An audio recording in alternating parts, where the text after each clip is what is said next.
Well, hey, howdy, and hello there, partners. Welcome to the Crazy Train, the comedy pass... Oh, fuck you! Fucking bikes. Well, there goes our element of... there goes our element of the Old West. Yeah. Welcome to the Old West. Fuck it. Let's just... I'll act just do our usual. I'll act as if nothing happened. It's fine. Yeah. Well, hey, howdy, and hello there, partners, and welcome to the Crazy Train, the comedy podcast with no rails. As always, I'm your host, Rob Wade, and I am joined on this occasion by Blake Harmer. Hello, Blake. Howdy, Pilgrim. I can't control the damn train. I'll make it sound like a bike, Pilgrim. Yeah. There's something wrong with my train.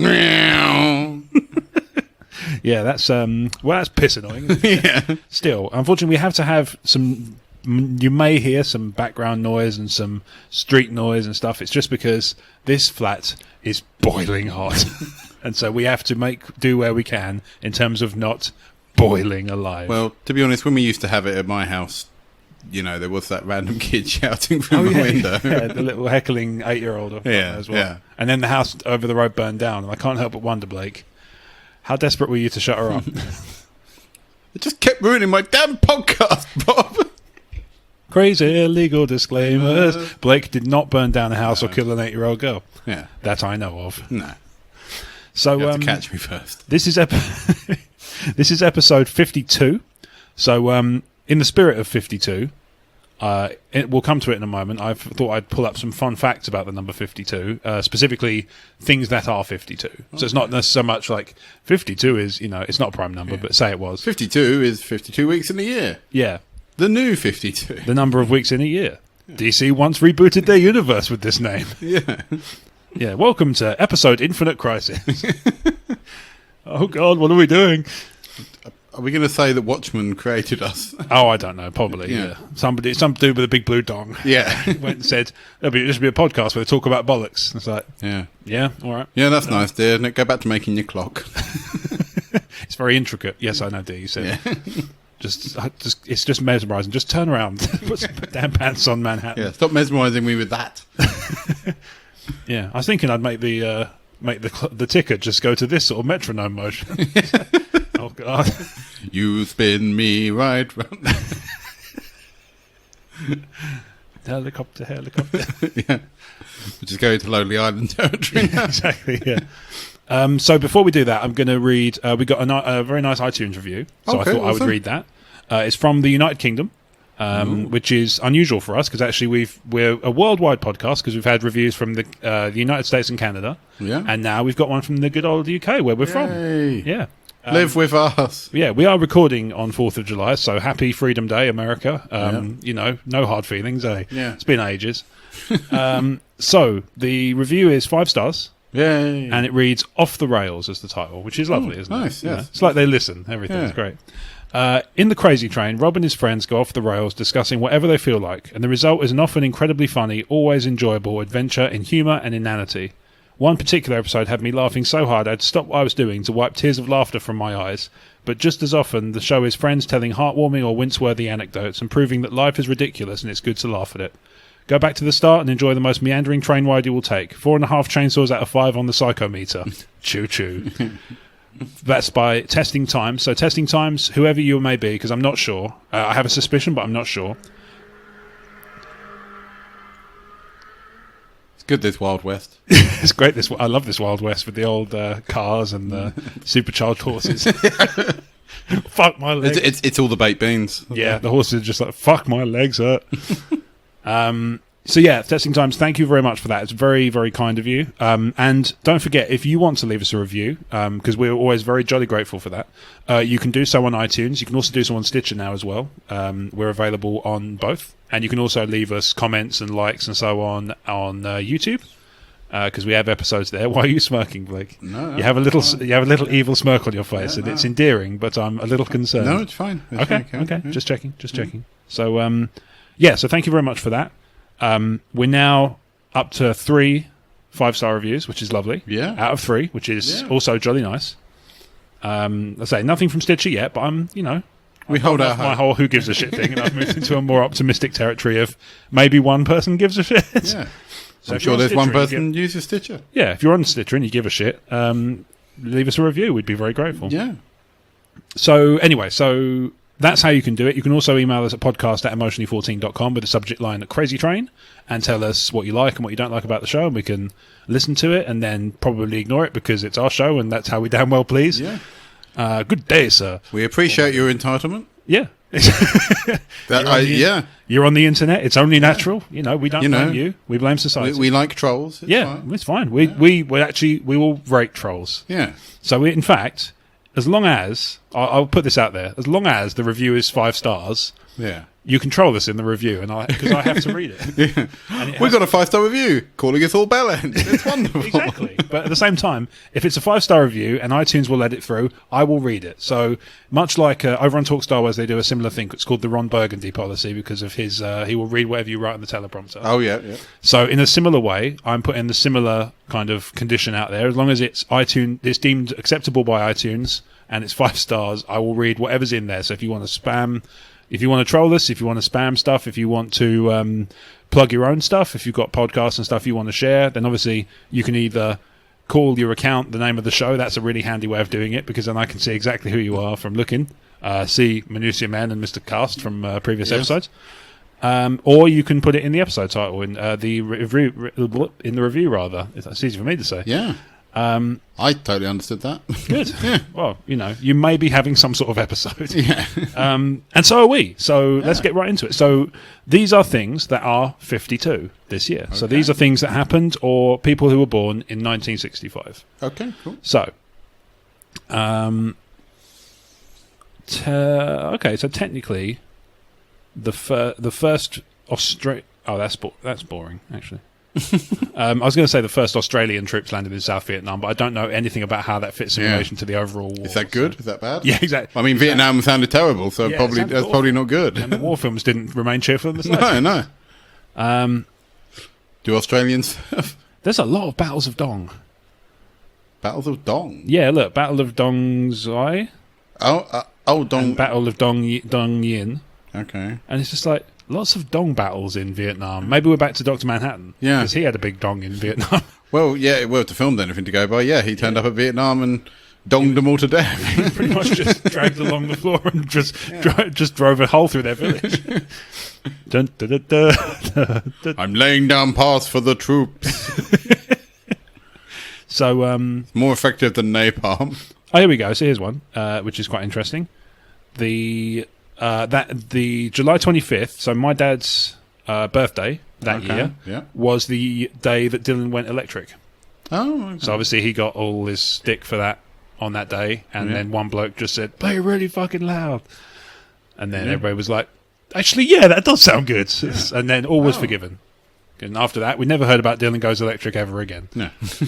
Even though he did carry on going electric. Yeah. Eventually, now continue to be electric. He's actually a battery. Yeah. He went so electric.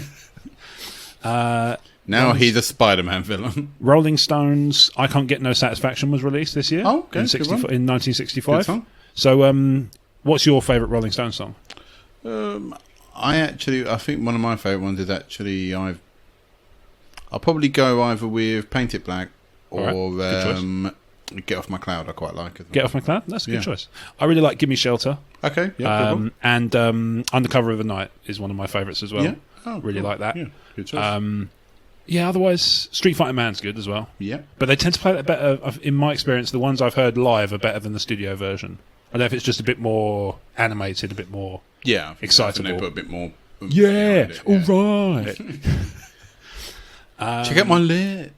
Check out my lips. They're enormous. It's from around here, isn't he? Of course, they're both famously met on in Dartford. In Dartford, it's one of the stations around here. Do you reckon that him and Steve Tyler have cake eating competitions? Sorry, Mick Jagger and Steven Tyler in a cake eeting competition. Yeah. Of all the things to compete in, why cake eating? Well, I just thought, it's the whole, they can have a mouth off, basically. A mouth off. Oh, Stephen, are you ready to eat some cake? Yeah, baby. Yeah, I can eat this all in one go. I can eat one. I can eat this cake in one, baby. Yeah. And then they just, choke to death. Skin and bones. Choke on cake because of your big old lips. Cigarette advertising is banned on British television. Okay. In this year, 52 years ago. I'm trying to find a more elegant way of expressing that. 52 years ago. 52 years ago, smoking was banned on British television. Oh, okay. I don't know if it's just like... You feel like you've seen it more often than that, don't you? More recently. I mean, I know you don't get adverts anymore. No, you can't even... I must admit, I don't remember seeing a TV advert for smoking when I was younger. I definitely saw lots on like billboards and stuff still. Yeah. So. I don't know if you ever saw these. I used to have this... When I was a kid, I used to watch a lot of my dad's old VHS recorded like tapes, and he used to record things off TV and stuff. And he had this really cool Queen concert. Oh, okay. And it had all the adverts intact. And they used to do a lot of things in the 80s without really realising the innuendo involved. So they'd have something like a perfume called Charlie, and then the caption would be "the smell of it." Oh, right. Nowadays, of course, that's Yeah. And we're back to Vietnam. Oh, Charlie, snorted up your face. Yes, there's also, isn't it a name for vagina as well, Charlie? I'm sure it's somebody can say like. Because I'm sure I've heard people say like as a joke, "Oh, I don't want to ask people if they want to smell of my Charlie." So okay. Oh, it might be obviously an area thing. I've not one I've personally heard. I don't know. I've not bought much in the way of women's perfume. I've certainly not worn much. I'm not saying it's not a thing. I'm just saying. Exactly. Well, we the Crazy Train very rarely makes any kind of significant prophecy of what they do and don't know. So let's see what we've got. Thunderbirds debuts on the UK TV. Okay, that's quite well. That's quite a cool one, isn't epic, it? Yeah. I like Thunderbirds. Never cared for... Well, I mean, obviously, if the countdown started at 52, that would be a very long introduction. 52. 51. 50. Oh, sod it. One. It'd be great if this... Thunderbirds are late again. Hood got away. Damn it. Bloody world crisis. Not for nothing, but you've got a space station, guys. Come on, how hard is it to just nuke him from orbit? Crisis. The whole world's exploded because they couldn't do the countdown. You just see Joe's just played on a trombone.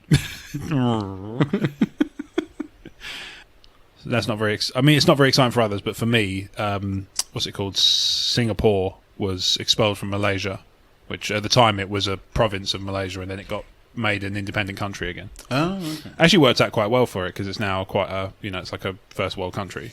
But despite being half the size of London, it's relatively populous and very rich. Incredibly high cost of living as well, which is like nothing short of incredible. How much? Not quite Iceland levels, but their currency, because Singapore's currency is still quite strong outside of Singapore, but everything is quite expensive. Yeah, I watched this thing. There was this documentary a couple of months ago about Singapore, and it was about one of the hotels that we saw. We saw it on the tour. We didn't get to go there, but we saw this over this tour because they talked about it. It's got this fucking great sky garden on the top of it, and it looks like a boat's just parked on top of the hotel. It's like there's been a hurricane and it's just landed there, and they're just like... It looks like it should have been no sense moving it. It's going to fall something over. from a post-apocalyptic movie. Yeah, exactly. Yeah, but it's a sky garden, and apparently it's got like a pool thing. And if the wind were to blow high enough that the water were to fall out, it would flood like a large percentage of Singapore because it's so much water in this tower. I misheard you then. I thought you said it would flood a placenta. It would also. There would almost certainly be. And I just went. That's not that difficult. Yeah. All right. Fair enough. Fine. So apparently Blake finds placenta drowning really easy. Yeah. Legal disclaimers. Legal disclaimer. We're back to I didn't kill a lady and then put a placenta in a house and set it on fire. Well, it's good to know, Blake. I'm sure everybody appreciates it. Or whatever. Do that. Let's go to...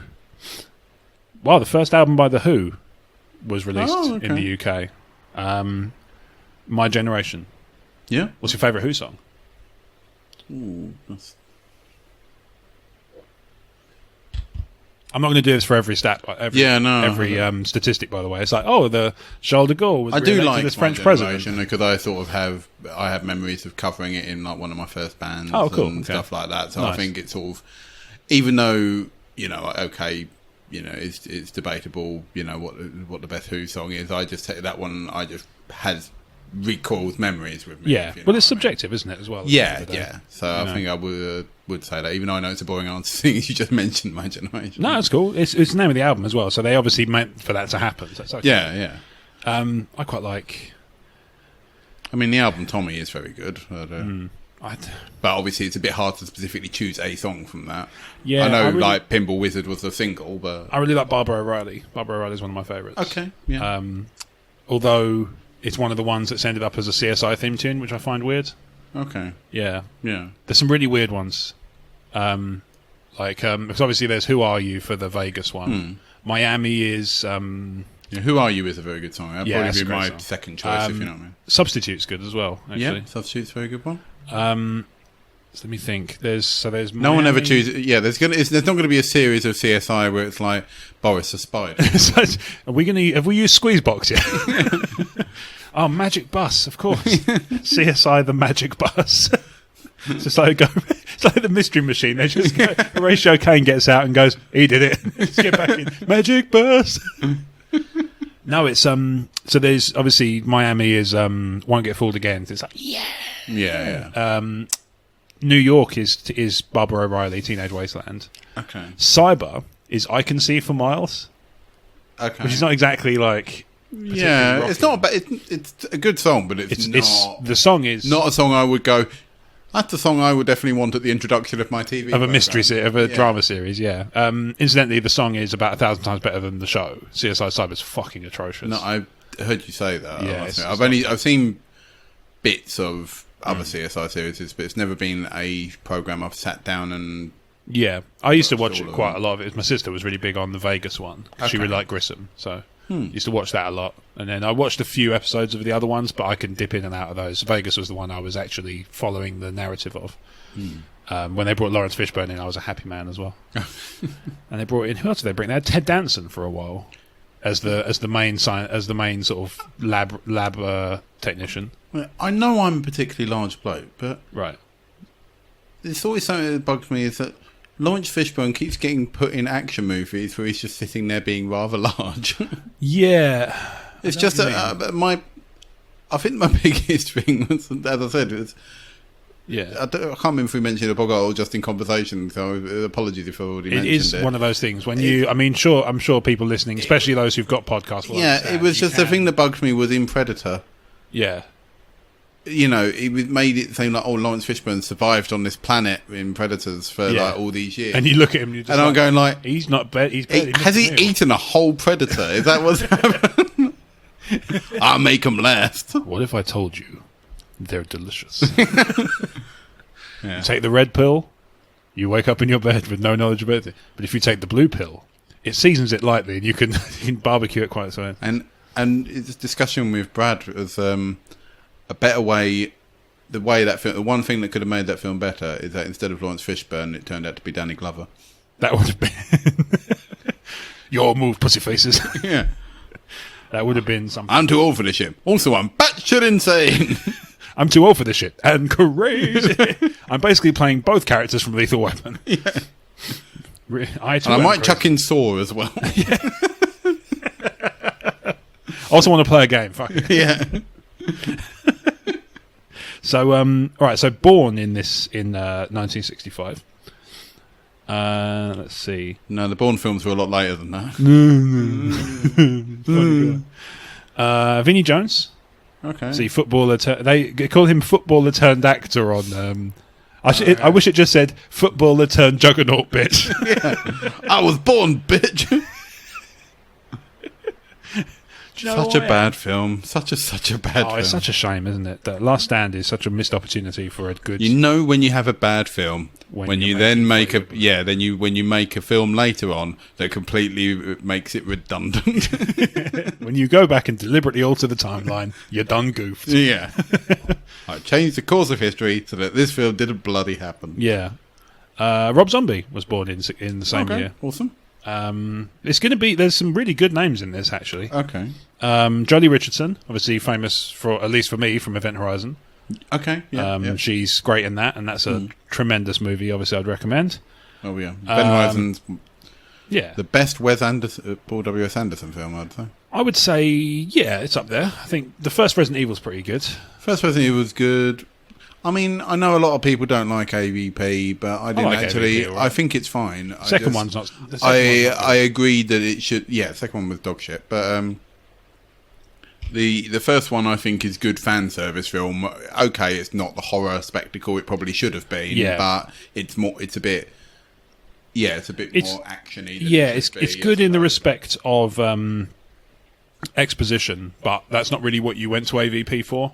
No. If they'd done it properly, if they'd done a proper like horror movie, do it again, but do it properly this time. If they'd done a good monster movie with it, or made it more, I don't know, closer in line with the books, maybe. I mean, they did take references from the books. Sure. There was obviously certain bits like that in the film, but yeah, if they'd done a bit more with it. I reckon they could have maybe done a better job with it. But it's not a bad film. No. So the first Resi, and then Mortal Kombat's all right, has its moments. I don't know. First one's a bit of fun. The first one is fun, but after watching, I showed Kat it late last year. Yeah, and it's not aged well. No, well, I mean, I always remember. I think when I watched it, I was at the age where I was like, I wanted, I loved Mortal Kombat as a game, so I sort of wanted it to be good and sort of willed it good, if you know what I mean. Yeah. But yeah, watching it back, I was like, oh my god, this is the campiest film. Did it remind you? Did your sort of feelings on it remind you of what I mentioned about my experience watching Max Payne?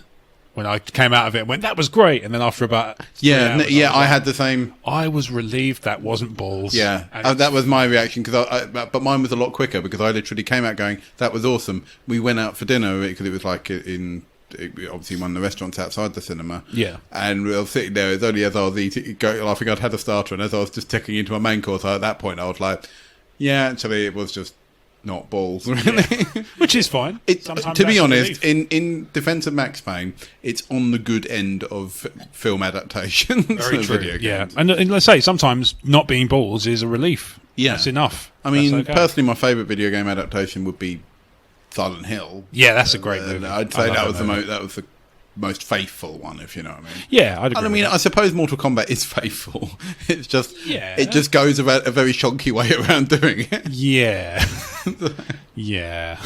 But I mean, there's some video game adaptations that are animated that are pretty good. Like the Devil May Cry anime is all right. It's okay. I wish there wasn't such a heavy. The Dead Space ones are good. I've not watched them. I have them. I haven't watched them.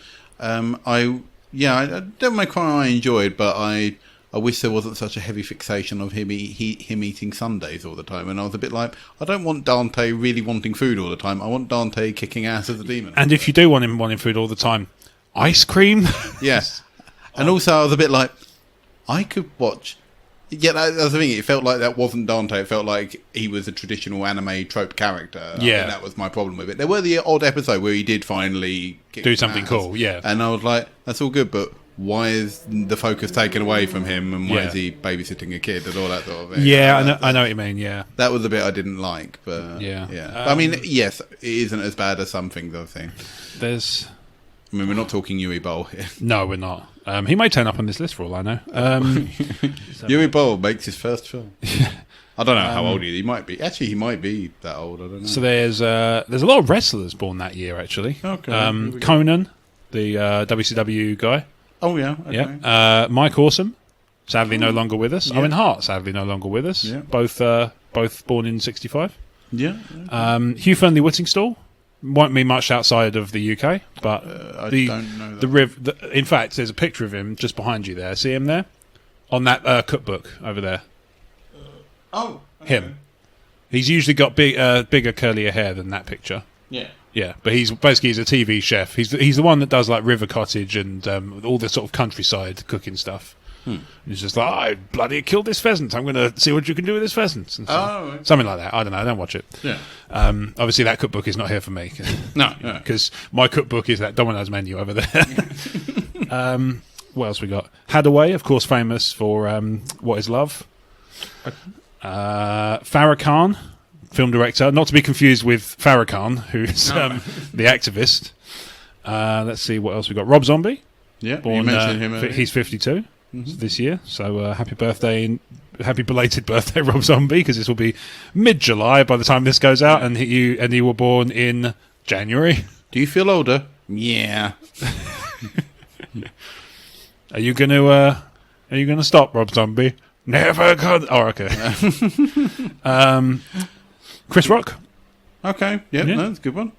He's one of those guys. As a stand-up, I've not caught a lot of his stuff, but I really like him in the movies I've seen him in, like Dogma. Oh, he's brilliant in Dogma. Yeah. No, I'll see if I have an audio file of one of his stand-up albums, like a full rip of it, and it is excellent. It's sort of like it's mixed with some of his best bits of stand-up, mixed with some like sketches as well. But for the most part, it's sketch, because normally I find with some of those sort of stand-up ones, the sketches are normally a bit flat and the stand-up's good, if you know what I mean. But the actual sketches are good as well. So I'll see if I can find it for you later. Who are we just talking about, Blake? Chris Rock. Paul W.S. Anderson, born in 1965. Oh, fuck. Yeah, how weird is that? And again, on the wrestler front, Booker Huffman. Five-time WCW champion sucker. He is the WCW championship sucker. Lawrence Llewellyn Bowen, the guy who wanted to put MDF on everything, including himself. The Undertaker. Oh. Is 52 years old this year. I knew he was in his 50s. I didn't know he was 50. That is odd. The Undertaker is a day older than Sarah Jessica Parker. That's the only situation under which I would see those two in the statistic and be like, yeah. You never see him in the same room at the same time? No, and also Sarah Jessica Parker's WrestleMania streak is nowhere near as good. Nowhere near as good to write home about. Every single one a loss. It was 21-2, I think, again, for the Taker. And for Sarah Jessica Parker, not even one. I don't even think she's even turned up at one. Lazy bitch. I still think they should have ended the streak when he retired. I know what you mean. I like... Because 21-2 just doesn't sound... No, I know what you mean. It doesn't sound as immortal. 21-0, which is how far he got before it was broken, is still pretty impressive. Oh, I'm not saying it's not an impressive thing, and it's still that, but it just, when you go back, what was your thing? Oh, 22-2. 21, yeah. 21-2. 21-2, yeah. You're like, oh, okay. That's cool. Cool. It's cool, G. Yeah. It's just like, I just thought it would sound better if it was. Yeah, but I was watching a video on, it's probably What Culture. That's usually where I watch my wrestling stuff, because I love them. Yeah, I'm not saying that I can understand why they did the storylines at the time and all that sort of thing. It's just I thought, Yeah, one thing you can say, because actually we talked about this on the Crazy Train, because Omer had just watched it the week before, and he was on with us. Yes, you remember that one? Yes, so, yes. One thing that was good about it was everybody was talking about WrestleMania the following day, which they're not always doing. Because usually, it's like within the wrestling... Oh, everyone was up in arms about it. Yeah, and within the wrestling... the thing with I found with wrestling is, within the wrestling world, you'll have talking points the following day after WrestleMania no matter what happens, right? There'll always be... Because the WrestleMania is the end of some feuds and the beginning of new ones. That one, even people I knew who didn't watch wrestling were talking about it. Oh, yeah, because I mean... Because everybody knows who the Undertaker even if is. you're not a massive... wrestling fan, you know who the Undertaker is, or you might know who Brock Lesnar is. Or Brock Lesnar, and you also normally know that he's undefeated at WrestleMania. Yeah. So if somebody says, "Oh, the Undertaker's undefeated streak got broken," people who don't watch wrestling would be like, what? "Really? Yeah. Wow, I thought that had to keep." Because that's the thing. I thought that was going to be that'd be his retirement match. His loss at WrestleMania, and that would have been it. So. Yeah, I'd be interested to find out once everything sort of because he's retired now. Don't get me wrong. I think it's good he retired at WrestleMania because I don't see him. I don't think he should have retired at any other PP. No, for sure. But I'd be interested to see once it's just his streak figure looks a bit wonky. Not as good as it should have been. If you know what I mean. I do understand what you mean. Yeah, I think it'd be interesting to see once all the dust has settled from his retirement and he's been out of the business a little while, what his point of view is on that match. Because I've heard different things about it's not his idea. It was his idea. He was all right with it. It was his. He sort of insisted on it and all that stuff. So I'd be interested to know what the truth of it is. From his point of view. Well, hopefully eventually he'll break kayfabe. Yeah, well, he'll be Hall of Fame if he's not this year, then year after as a first round. I imagine he's going through all his surgery at the moment. So. Probably, yeah, or recovering from. Yeah, and he's earned a rest. To be fair, he's had a long old career. Well, I was amazed he was still doing it. Yeah, to be honest, even this long. Most wrestlers don't wrestle to their they're in their 50s. Yeah, definitely. Unless you're Ric Flair. Yeah, that with varying degrees of success on that one. Well, yeah. Less said about Scott Steiner, the better. Indeed. More wrestlers. Owen Hart, again, sadly no longer with us. You said Booker T. Trent Reznor. Oh, Trent Reznor. Trent Reznor is same age. John C. Reilly. We need Angry Trent back. I'm happy we've got Trent in general, really. Well, it's yeah. nice to have him. I'm fine, but I just always find his music pretty much since The Fragile hasn't been as good. Yeah. He's now just multi-award winning Trent. Mick Foley. Okay. So he's all born around the same age. Yeah, it's interesting, isn't it? That all these sort of... I appreciate that, okay, all these up and coming wrestlers would have been, like in the Attitude Era, would have been of a similar age. Yeah. But it's interesting to see how close they are. Yeah. I didn't realise they were the same age, if you know what I mean. Mm-hmm. Tatanka. Okay, yeah. I know. That one I can believe. Yeah. That's fair, that one. Liz Hurley. Oh. I wouldn't have had her pegged to that No, old. She still looks amazing. I thought she was younger than that. Yeah, she's stunning. She always has been. I'd have placed her possibly in her 40s, but I wouldn't have... Yeah. Let's see. Shawn Michaels. What the hell? What's going on? Basically, everybody who was famous in 1996 is born in 65. Which, again, I can understand making sense, but I thought Shawn Michaels was going before some of these guys, like before Mick Foley. He went before, yeah, but then obviously he went away and came back, so he's a bit different. Yeah, because I always associate him with like the early 90s and also the Attitude Era, don't get me wrong, but I always think of him as he was there with like Hulk Hogan and that, So. Yeah. Who else we got? So I remember him I'm sure I just saw another wrestler. Yeah. J.K. Rowling, bit different. Okay. Somewhat, yeah. Harry Potter and the ass-kicking brother. Yeah, I think Hulk Hogan's definitely older than 50. Oh, he's definitely older than, yeah. He's like nearly 60, I think. Charlie Sheen. Okay. Younger than The Undertaker. Oh. But, yeah. But aged more terribly thanks to drugs. And, other things that we won't go into because it's kind of unfortunate. Winning. Paul Heyman. Okay. How old is his hair? I don't know. I get the suspicion it's younger. Yeah, probably. Let's see what else we got. Steve Coogan. Famous, obviously, Alan Partridge fame and things like The Trip and stuff. There's an interesting one here, right? Would you want this to be your fucking legacy? Where is it? I've just got to find the bloody thing. So you got like American rock musician, because Slash was born in this year as well. Yeah. Again, I can sort of see that. Yeah, you can believe it makes sense. Manuel Uribe, a morbidly obese Mexican. Why is that a claim to fame? Oh, I see. To one of the greatest stents known in recorded history. So he's actually like, he's so fat. I don't want to say record holder, but he's up there with like the fattest. Yeah, but he's so fat. Yeah. Oh God. That's a lot of burritos. You've got to feel for people like this. It's like, to a point. I mean, obviously... The one where they're like knocking a wall down to get them out. When you call, before you call the hospital, you've got to call bloody, demolitions. It's not great. Right, I'm going down to my GP. Destroy the house! Yeah, it's like I say, it is unfortunate. Like, obviously there's a point where it's like, you need to cut down calories here. Yeah, I think at that point I think it also becomes a mental health thing as well. Yeah, I'm sure it does. I don't think there must be something in making you eat all that. If you know what I mean.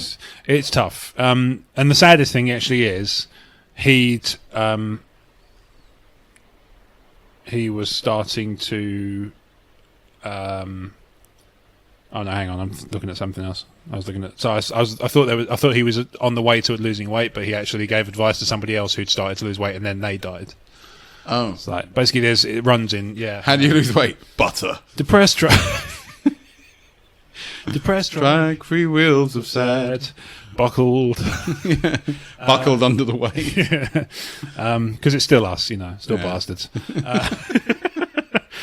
Let's see. So where was I? So famous deaths. Actually, do you know what? Let's not do that because this is quite depressing. Stan Laurel, Malcolm X, yeah, T.S. Eliot, Churchill. They're all going to be like iconic figures, so it's going to be sad, isn't it? Now time for the depressed strike part of the Crazy Train. Yeah, Nat King Cole. You know, sad. It's sad. And you imagine what 2016's entry is going to look like. Fuck. Oh God. Yeah, I don't know about Birth, obviously, because we don't know who's famous yet. And everyone going, "Oh yeah, is 2016 as bad?" Or just I remember them saying, "It's like, has it really been that many people dying?" And I was like, "Yes, yes, it has." It certainly feels that way. I don't know if it has been. I'm just saying, 2017 hasn't been that bad. I mean, there's been a few, obviously. People are going to die. But it's certainly not been the celebrity Grim Reaper. So far, it's been like Adam West is probably the most high profile, isn't it? Yeah, and that made me sad, especially as I'd bought tickets to go to London Film and Comic Con, and he was going to be there, and I was like, they got some good ones this year, though. Oh, it's a very good lineup. Benedict, Benedict Cumberbatch. He is very expensive. Bonky Donk Flumpus Lump. Kevin Smith. Yeah. His name doesn't make into any funny ways. Yeah, that's a shame. Engelbert Flaptyback. Flaptyback. There's our episode title. Yeah. We never know. Such is the nature of the Crazy Train. Pamela Anderson, I think. Really? Yeah. Oh, okay. I suppose it makes sense. What with the Baywatch remake coming out this year? Is she in the remake? I don't know. I didn't know she might have done a cameo or something. It's weird, that remake, because it looks quite fun. It does. It looks really funny. I've not seen it, and I love The Rock. Yeah, so, it looks like, looking at the trailers, it looks like it knows exactly what it is and doesn't care one iota. I definitely seem to recall reading, pouring a drink out as I go, I seem to recall reading that Hasselhoff's in the remake, and I can believe that. But I'm not sure about Pamela Anderson. It makes sense, doesn't it? Yeah. I've not seen it, so I don't know. Last film I saw was Wonder Woman at the cinema, and that was awesome.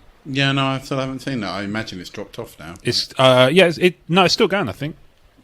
It's the highest grossing DCEU film now by some way. Obviously, I want to see Homecoming as well, because that's out. Well, at the time of recording, very soon. Yeah, at the time of recording, it's 3 days away, I think, for the proper release. Oh, yeah, I think they are doing. It's coming out tomorrow. They're showing tomorrow, because the thing is, like, we're recording on a Tuesday night, and in the UK, films officially come out on a Friday, but let's be reasonable, they come out on the fucking Wednesday. Yeah. There's always showings, and so they might as well just release it on the Wednesday and be done with it. But no, they have to be. Because I thought it was always like, oh yes, it's on the Friday because it's the opening weekend of the. Yeah. So okay. But then now opening half a week. Now it just kind of works its way into the whole. I know why they do Wednesdays, because of like Meerkat movies and stuff like that. Yeah. Actually, that's interesting, because we got a question about movies. Oh, okay. So this is one of the ones that. So I think you'll recall last time I mentioned that I'd put the question out to the others who couldn't make the show. Chuck questions in, and we got so many that I just couldn't physically fit them into the episode. I remember reading that. We'd have been here. There's like 100 comments. We'd have been there for fucking hours. Yeah. And I did, I love you, but at the same time, please leave my house. And I know this because I don't love me that much, and it's me. I love you, Rob, but please let me go to sleep at some point this evening. It seems only reasonable that you should be allowed, so that seems fine. So Joe, funnily enough, asked us, are there too many superhero movies? And that's interesting. We were talking about... Well, I know when we went for an older... We're back in an older episode. I remember that was it about this year we were looking at? I think it was. I think it was 2017 or 2018 or something. Omer for sure. Yeah, I remember it was obviously it was very early on in the Crazy Train.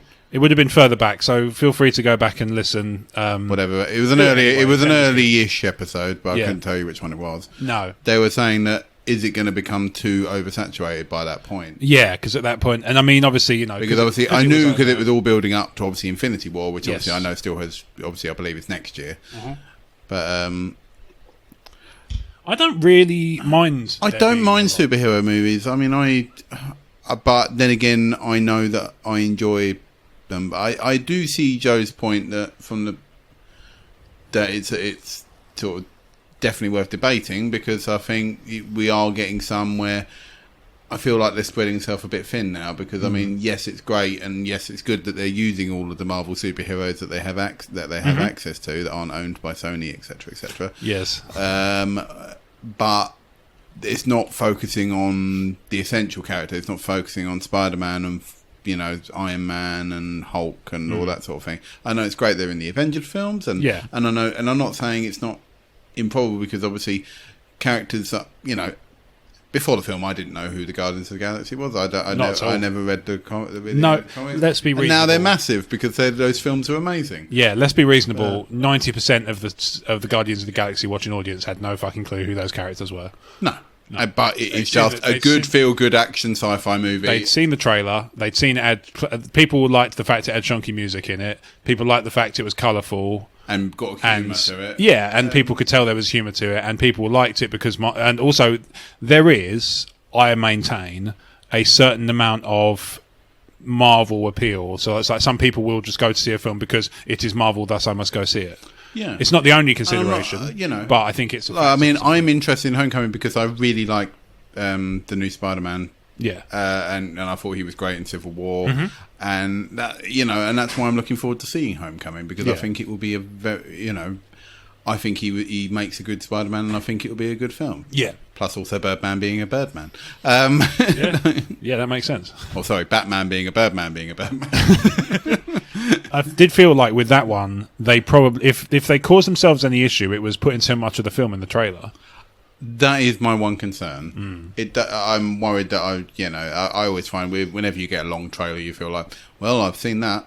Which is why I'm not sweating Star Wars, because they're still not showing off a lot of stuff. They've not really shown. They've shown hardly anything, and good. I don't want to see a lot. I don't want really. To see a lot. I want to know loosely what it's about. Let's be fair. But all they've done is a teaser with, as we've known in the past, with dialogue that may not even be in the bloody film. It could just be to stir things up. And it could also be dialogue that is for all intents and purposes intended to be in the film and just doesn't make the final cut. Like Rogue One had tons of stuff that just got dropped in the reshoots, so it got replaced with other stuff. I actually thought, I really, really loved Rogue One. I'm one of the few people who actually went, that was actually a really good film, and some people I know don't really seem to gel with it as much. I think for sure it's better than Force Awakens. Yeah, I think I love both. Force Awakens is a great film, but I felt Rogue One I liked it because it was different. Yeah, you know what I mean, and that's why I enjoyed it, and I liked it that it showed that.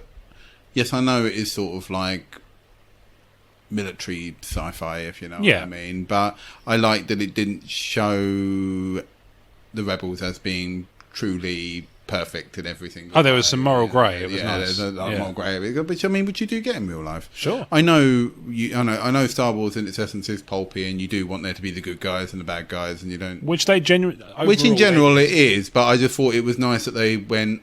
Yeah, they are the good guys. Yes, the Empire are the bad guys. But sometimes you have to do. But obviously, and it's nice at that. Yeah, and I do think there's obviously some brilliant characters in them. Obviously, love Donnie Yen's character. He's obviously great. Alan Tudyck's character. I really love. He's also at London Film, so I might go see Alan Tudyck. So Tudyck, however it's pronounced. I always thought it was Tudyck, but it could be just two dicks. It could be two dicks. Yeah, Alan Tudyck. Two dicks is funnier, so I'm going to change it. Then that's fine. Yeah. You imagine, good God, you imagine Dr. Manhattan with two dicks. Let me just get this right. I don't want to get it wrong if I meet him, Mr. Two Dicks. Yeah. So. Really? I mean, I'm aware of the one. Yeah. He was really grumpy when he signed my copy of Tucker and Dale. I don't know what was with him. And that Billy Cock-up. Yeah. Do you think... So here's a question, actually, on the subject of superhero movies, because I think, actually, the amount they've got is pretty good.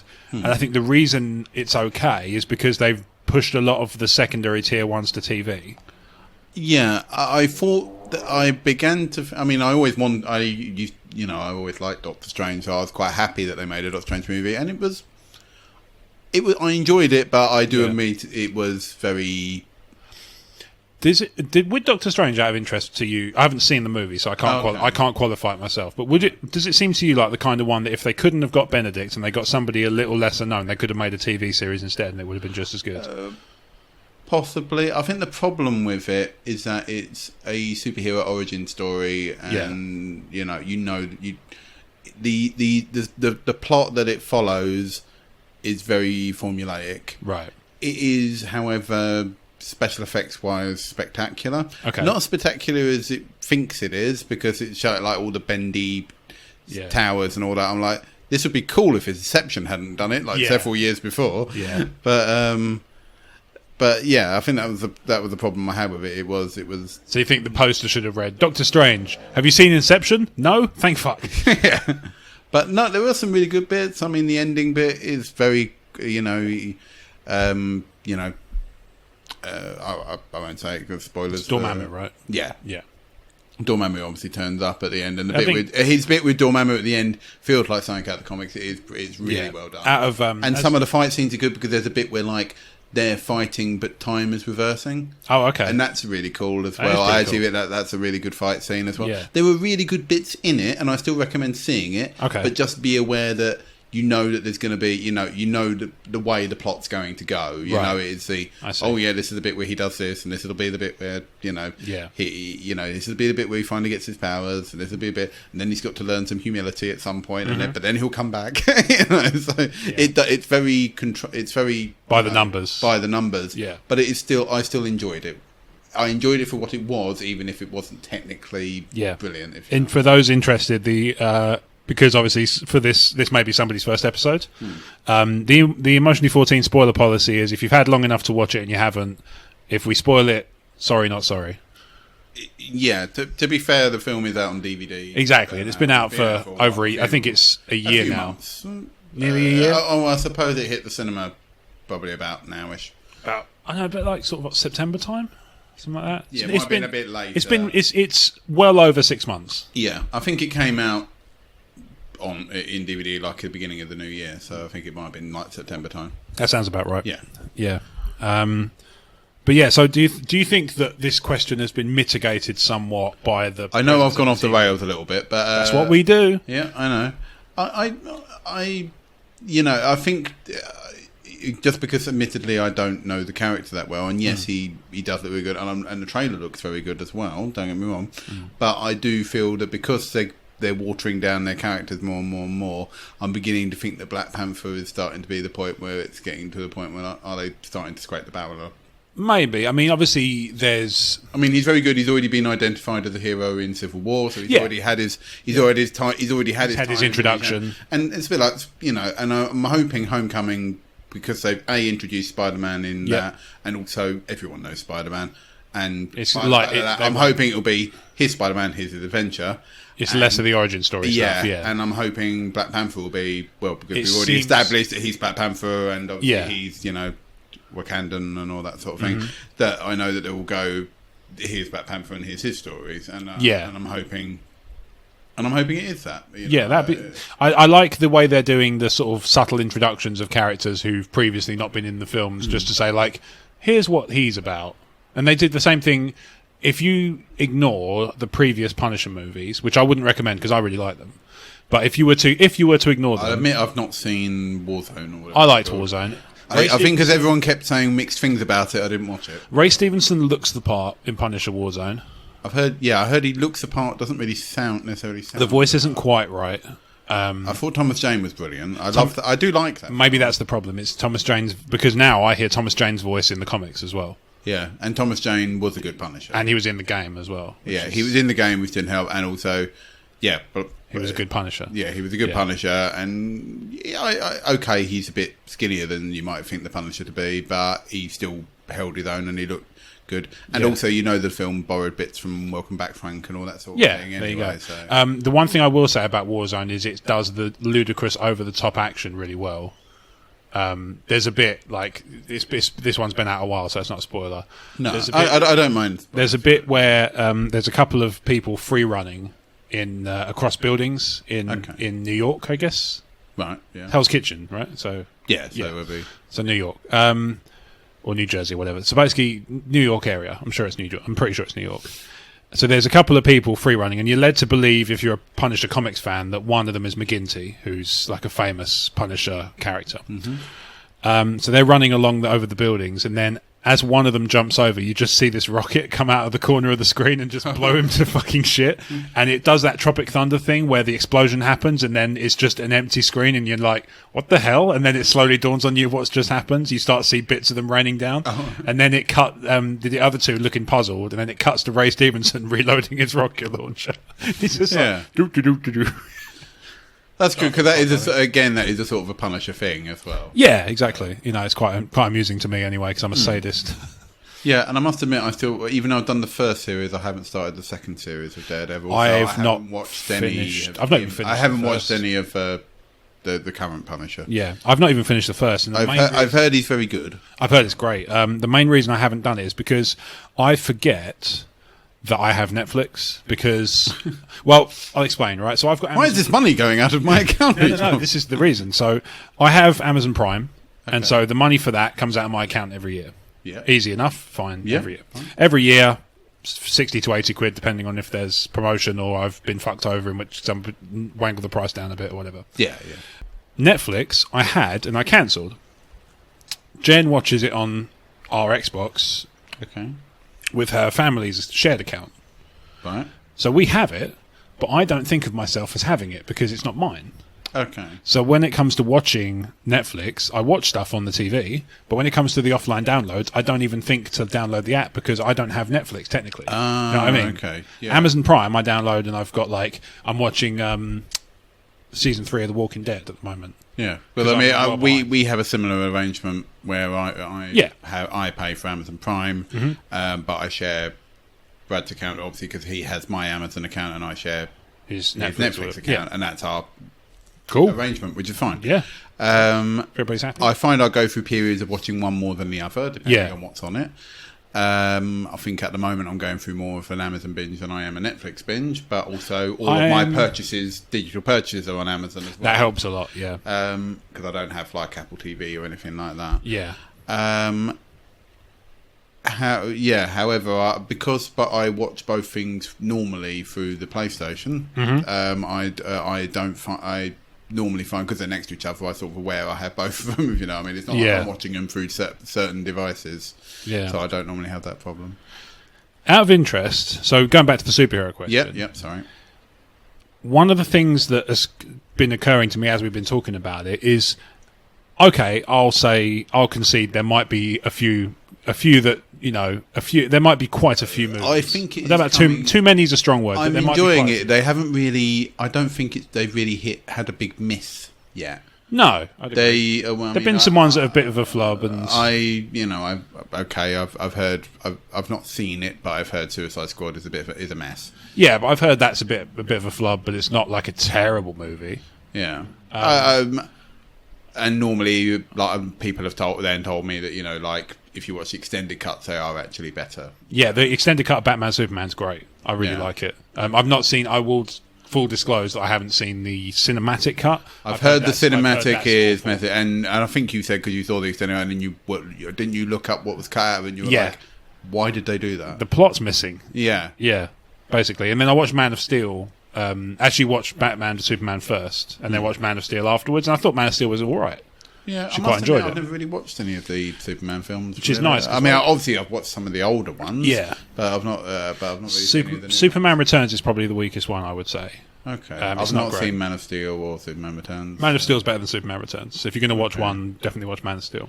Yeah, but then again, I would never say I was really that much of a fan of Superman as a I'm not a massive fan of Superman as a character, if you know. No, he has to. Me and Brad have talked about this before. Again, I'm not sure if it's on recording or not, but such is the conversation nature we have.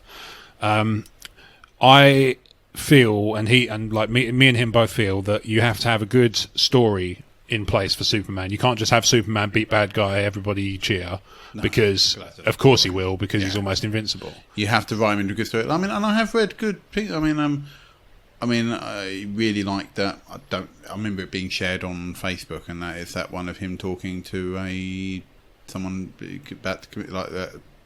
Oh, talking off a bridge, someone of a building. Yeah. And I thought that was really, really good. Yeah. And a nice way of writing it and all that. Because technically he could have just gone, yeah, right, jump, and then just caught him. Yeah. But actually he talks him down rather than doing that. Well, because what's stopping him just going back up and trying again? Yeah, because they don't... Yeah. Because, like, Superman... But that's a good way of going, this is something that your powers can't really solve. Exactly, because you just do it again next time and you might not be there because you're busy with something else. Yeah. Red Sun's supposed to be good. And again, it tells a different story. Yeah, and I've heard that... Doomsday is very good. Superman, the Death of Superman is great, with Doomsday is great. I really like that, and I've actually. I think I read one. I think Brad have one lying around. I must admit, I've not really read it, but I read one, and it was an issue after he had been killed. And it was sort of them sort of dealing processing it, if you know what I mean. Yeah, they did. If you ever have a chance, if you ever have a free evening, I'm pretty sure it's still on Amazon Prime. Other video streaming services are available, and we've plugged them, so dick off. Yeah. They had the Death of Superman as an animated movie. I think it is. I don't think it's called. I think it's just called Doomsday, isn't it? I think. Superman Doomsday. Maybe? Yeah, I think it's called Superman Doomsday. But it covers the same plot. I think it. Yeah. But it's really good. Definitely worth checking out if you have a chance. I went through a period of what it was. I was on Prime and I got an email saying dropping off next week is the Green Lantern. Incidentally, Netflix needs to do that too. Is send out an email saying this is what's leaving the catalogue. I think that's the problem because they do publish what they're releasing, but it's always the American Netflix is what they publish. Yes, this is also they don't true. do it with the UK Netflix. So it's when I go I'll be scrolling through my Facebook newsfeed and I'll see IGN go, this is being added, and I'll go wow, that's really a big film. And then you go, oh never mind. Yeah. So all 5 series of Clone Wars also. Oh. Yeah, we can't have it. We can't have nice. I have it on Blu-ray. I'm just lazy. I still don't know why. I can't imagine the distribution. It's a weird license. It's a weird licensing thing. Yeah, for sure. Yeah. It just seems weird that they get so much better stuff. There is that. Yeah. Anyway, what was I saying? So superhero. I got an email from Amazon saying these are the things that are dropping off this week. Yeah. And on there was the Green Lantern. Now I hadn't seen the Green Lantern. I'd heard it wasn't great, but I thought, you know what? It's on Amazon Prime. It's free. I'll watch it. So all I can lose is an hour and a half of my life. I went on there one evening, and this was like the last week of the month, and it was supposed to leave the week after. Okay. So I was like, I've still got a week. I'll watch Green Lantern, and it had already gone. But I'd already decided I was going to watch something superhero-y. So I ended up watching Superman Doomsday. Okay. And I think a couple of episodes of the Batman animated series because, why not? Yeah, I think the majority of them are on there anyway. Yeah, exactly. I think I've got the first 2 series on DVD. But yeah. Same. I think I've got a couple of DVDs of them. Yeah. Now, Superman Doomsday is really good. Here's the question, right? So this is what I was building to. If we theorise that there are perhaps a few too many superhero movies, which ones do you drop? Because to me, they all feel quite necessary. I think that's the thing. It's the way that's the clever way that Marvel's been doing it. Yeah, obviously they've. Because if you think about it, they have written it into one large overarching story. Really. Iron Man 1 you can't drop because it's amazing. Iron Man 1 is great, and Iron Man 3 seems to be a Marmite film. Iron Man 3 is good because it's very different. Yeah, and I think that's why it's a Marmite film. Yeah. Did huge numbers in China. Yeah. I thought it was okay. I must admit I wasn't blown away by it. But maybe with a second watch I'll like it more. Maybe. But so obviously you can't get rid of Iron Man 1 because it's an origin story and it's bollocking awesome. Can't get rid of First Avenger because that sets up loads of stuff that comes back later as well. Yeah, and also sets the stage for Avengers, really. It sets the stage for Avengers. You can't get rid that's the thing. If you do it this way, all of the Avengers have to have their films to be the Avengers. You can't get rid of Thor for the same reason. You can't get rid. You could maybe get rid of the Norton Hulk. Maybe. Yeah. But then that's not bad. It's pretty good. I actually prefer... Well, I certainly preferred it to Ang Lee's Hulk. I was going to say... I thought you were going to say you preferred Ang Lee's Hulk for a second. I was going to lean across the table and slap you. I can't remember who it was. Someone did tell me they preferred Ang Lee's Hulk to the Edward Norton one, and I can't remember who it was. I have a guess. I have a theory, but yeah. But yeah, so you can't get rid of. So let's say we can't get rid of Norton's Hulk because it's good. Right. Iron Man 2, maybe it's okay. It's all right. It's watchable. It's got some good bits. Can't get rid of Winter Soldier. This is the thing. You can't get rid of. The problem is that if you're going to say you can't get rid of a film because it's got a character in it, Civil War is going to be like because of Avengers, Civil War, and all that. Yeah, I'm not saying you can't get rid of it because of a character. I'm just mean because of technically importance. That's what I mean. Technically, you could get rid of Ant-Man, but Ant-Man was a good film.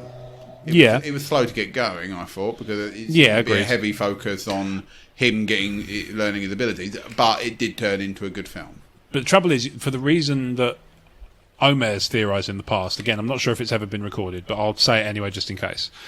he said that the reason those second wave Avenger movies are so good is because every Avenger loses something that they've considered a core part of their being. So Thor loses the connection to Asgard because of Dark World and all that.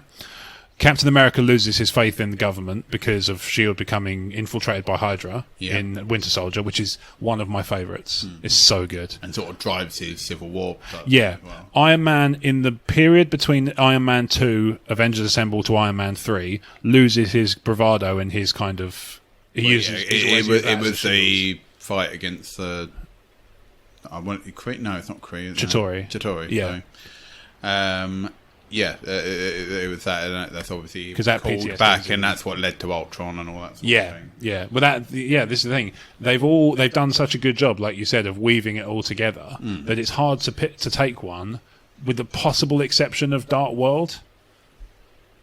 Dark World. That would be my choice to drop. Because it's not very. I didn't think it's very good. I remember watching it and I remember liking it. Yeah, but. To be honest with you, I can't remember a lot about it. Right. I remember going, because I think I don't own it, I remember seeing it was on I think it was Netflix, it was on for a while. Yeah. Going, I'll watch it because I've not seen it. Yeah. Watched it, enjoyed it for what it was, but now it's gone, I'm a bit like, I can't really, bar a couple of bits from it, I couldn't really even relay half the plot to you. I remember one of the gems turns up in it, but that's about it. Yeah. But there's still one gem that hasn't been revealed yet. Yeah, I think that might be probably the one that... I'm assuming it's going to be 4. Maybe I find it hard to believe it's Spider-Man. It could be in Ragnarok. It could also be... It could be that Thanos has that one already. Okay. Maybe. I don't know. I'm not really I thought they seemed to make a big deal of showing each one off in a different place. Yeah, true. So maybe it is in Ragnarok then. Yeah, I find it... Well, I thought when they said it's going to be in one of the 3 films, I thought, well... It's not going to be in Spider-Man. Black Panther, maybe? No. I think it was one of the 3 this year they were saying. Oh, sorry, okay. So they said, they went, they reckon it would have been announced in either Guardians, Spider-Man, or Thor. Yeah. I went, it's unlikely to be Spider-Man, so probably Guardians. Obviously, it wasn't in Guardians. Yeah. So I was like, well, that must be 4 then. This is where it completely throws me a curveball when the Vulture has it in Homecoming or something like that. Yeah. It's just like, what Spider-Man is really out of his league. Yeah, it's like, bollocks. Yeah. But yeah, this is the thing. If I had to choose one, Dark World would be one that would drop because it's of the films. I think it's one of the weakest. Yeah, but they've done such a good job of weaving the story elements in that it's hard to drop one from the continuity purposes. You have to drop it from quality. Yeah, from subject. Yeah, if I was going on quality, I would say that I personally like Doctor Strange, but I can see why it could be dropped because it is. As I said, it's the formulaicness of it that's what lets it down. But I still enjoy it for what it is, and I still think Doctor Strange has his part in the Marvel. Oh, for sure, yeah. And I mean, even in I'm reading a lot of comics at the moment. And he's normally quite an important character when he does turn up. Yeah. There's a lot of Doctor Strange turning up just kind of as a peripheral character in a lot of the events, like Civil War and House of M and all that stuff. He sort of turns up he's like, I'm around, but I can't necessarily intervene for whatever reason. Well, he sort of intervenes in... Disassembled. I'm reading Planet Hulk at the moment. That's bloody awesome. Oh, Planet Hulk's good. Yeah, Werewolf Hulk is good. That's why I'm reading Planet Hulk, is because I've read. Hulk leads into it. Yeah, I've read. So I read Avengers Disassembled, and then I accidentally jumped House of M and went to Civil War because I couldn't find at the time. I couldn't really find a reliable comics timeline. I started weirdly because I'm using Marvel Unlimited. Same. Yeah, I will pick a story, and I just went, I'll read Planet Hulk. Because I wanted to see, how he became the World Breaker. Yeah. But obviously I didn't know what led to him being sent into space in the first place. But yes. I assume that's possibly the result of Civil War. No, actually, because Planet Hulk, Civil War goes on while he's on... Oh, okay. Yes, because when he comes back, they are still slightly divided. And yes, so he turns up at that just after Civil War ends, I think. But yeah, it's like the Avengers Disassembled breaks them all up and stuff, and then Planet Hulk happens after there's like a little self-contained Hulk story, which was quite good, about him going up into space. And then Planet Hulk happens before...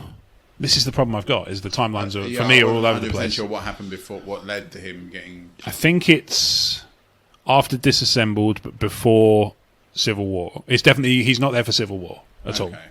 Must be going on. Civil War's going on. Probably happened during that. Then. Yeah, well, what's really I thought was really clever, and really bold, was after Planet Hulk, it doesn't look like there were any Hulk comics until Worldbreaker, until World War Hulk.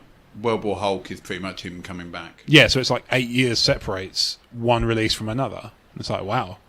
Oh, I didn't realise. I don't know if 8 years, but there's quite a few years difference. Obviously, that's the thing. Reading it on Unlimited, I didn't really notice the year it was published. So yeah, I know it's not. I'm pretty sure it's. Let's say I'm pretty sure it's at least 5 years where they just either they didn't release any Hulk comics or they went to a different route. Because I think what I've been finding, I've been very eclectic with Marvel Unlimited because I've just gone, I want to read some of this, so I would just pick up anything. I'm not trying to read it in chronological order. I'm not trying to read it in chronology. I am just reading events that I've been told are really good. Yeah. So like Civil War. I was a bit like, I want to read some Deadpool, so I've been reading some Deadpool. But I've noticed that some of his comics have started having Original Sin appearing. So it must be that even though I'm reading an overarching plot line of his, it's happening in the Original Sin. It's obviously that bit has happened during Original Sin.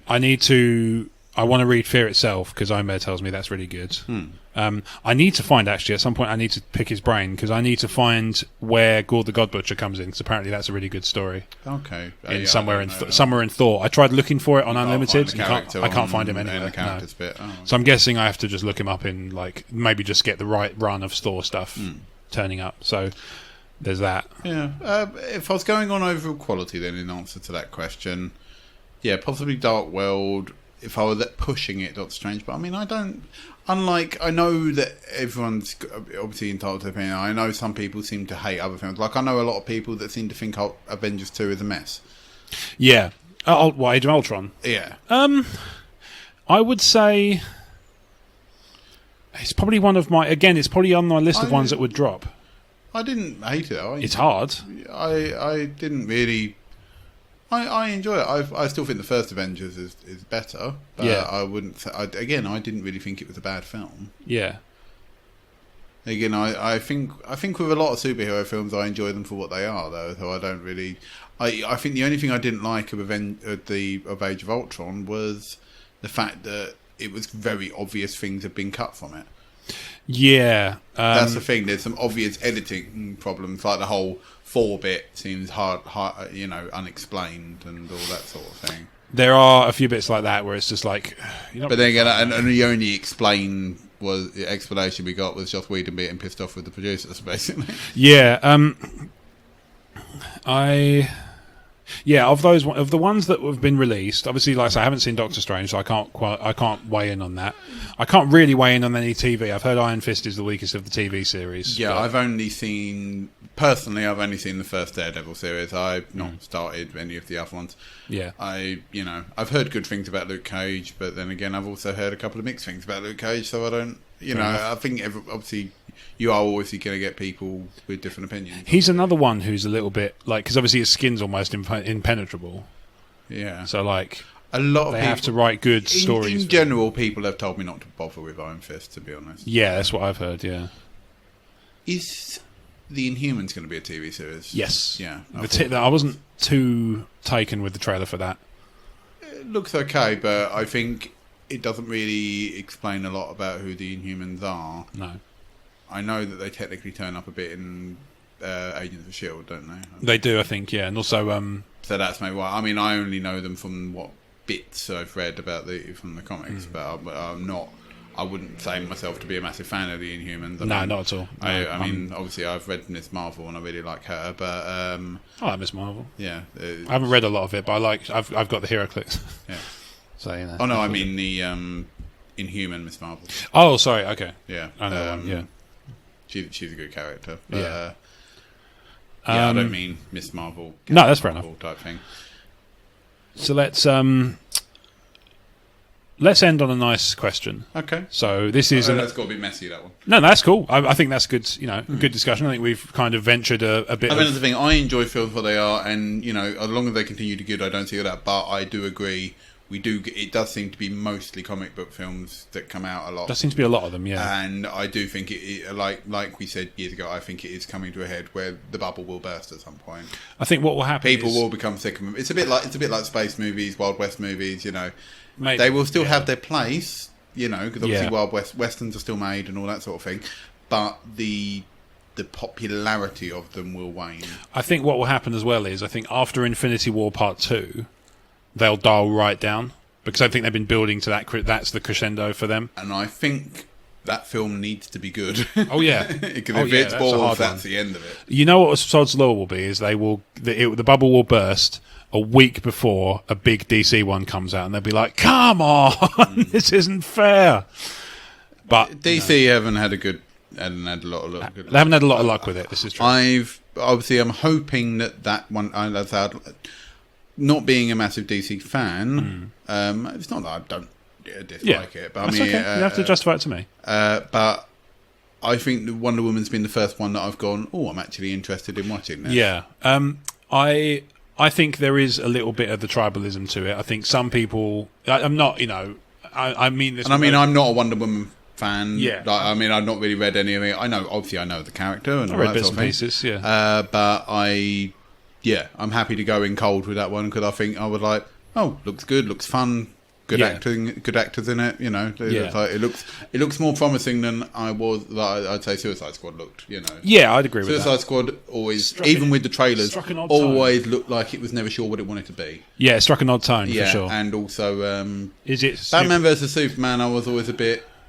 How are they going to do this? Suicide Squad felt like this is one I haven't seen, so I have to qualify it with this. It feels like, from looking at the trailers, it can't decide whether it wants to be campy and over the top, or dark and gritty, or brutal and hard hitting. Or Wonder Woman looks like it knows exactly what it wants to be, and it does and doesn't. If I could compare it to another film, First Avenger.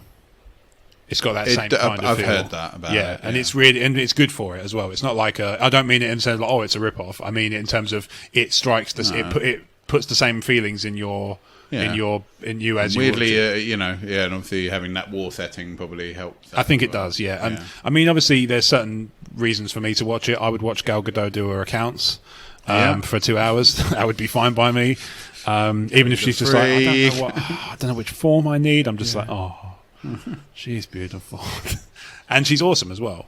She's really good. She's great in the movie. She's really funny. She's really cool. She kicks. I've heard Princess Buttercup kicks lots of ass in it as well. So yes, who am I thinking? Can't remember the actress's name off the top of my head, but I think she plays the mother. Oh, Hippolyta. Yeah. Anyway, so Wonder Woman is really good. I think, like I say, I think this is the thing. I think the DC ones get a little bit unfairly maligned because I think some people, especially some critics, whether they want to admit it or not, are actually a little bit Marvel biased. Just a little. Yeah, I think it's because... Well, I think the problem with that is not necessarily that it's biased. I think it's because Marvel have set the film bar. Maybe. But then I think there's a little bit of team sports to it when some of these critics go in and they're just like, haha, I can give the DC one a bloody nose. Whereas if it was a Marvel movie that wasn't very good, they'd make some excuses for it. Yeah. Where there's the DC one, it's like, haha, it's a DC one. And that's the thing. Good. That's what I said. I feel like maybe that's why I defend Doctor Strange, because I like the character Doctor Strange, and that's why I want. But that's fine. But I want to like it, even though I know it's know. But also, you're not using it to. You're not saying. Oh no, I'm not using it. Batman, Superman is shit. Yeah.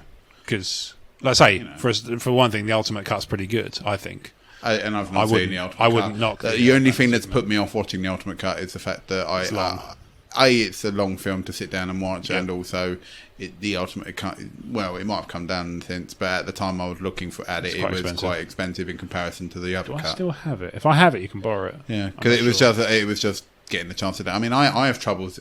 I still haven't watched X-Men Apocalypse, for example. I haven't watched Days of Future Past yet. I've still got it in the. Yeah, but I mean, it's because every time I was looking through my films that I own on Amazon, I was looking through it, and I was like, I got 2.5 hours of an X-Men film. I don't have time to sit down and watch that. But it has got Poe Dameron's beautiful face in it, so there's that. Yeah.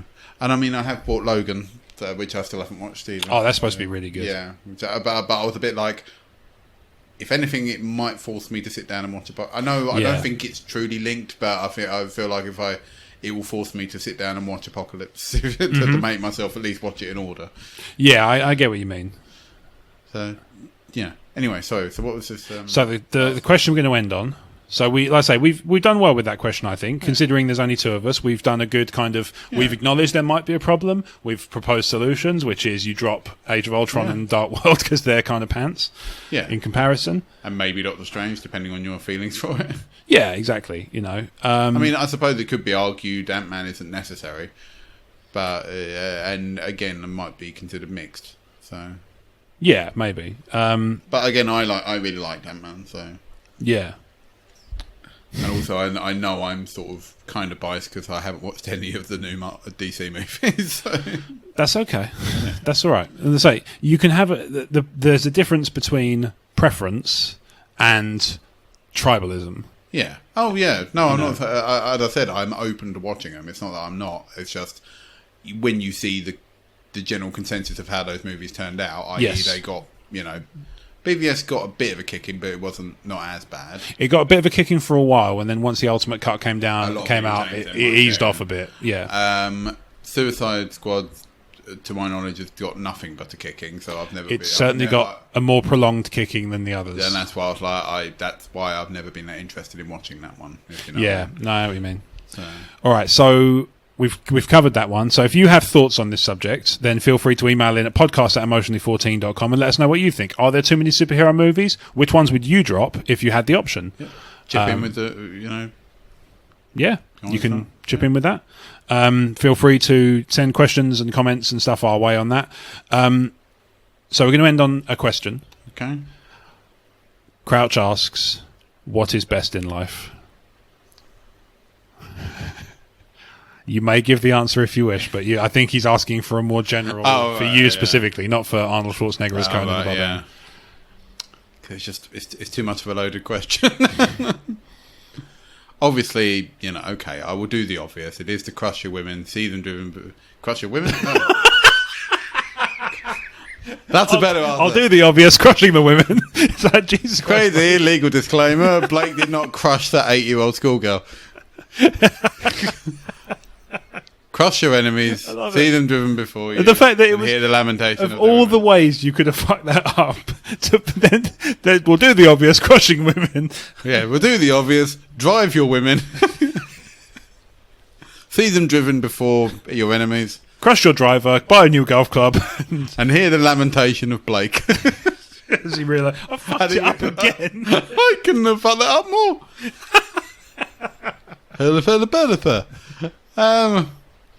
The Blake triarchy strikes again.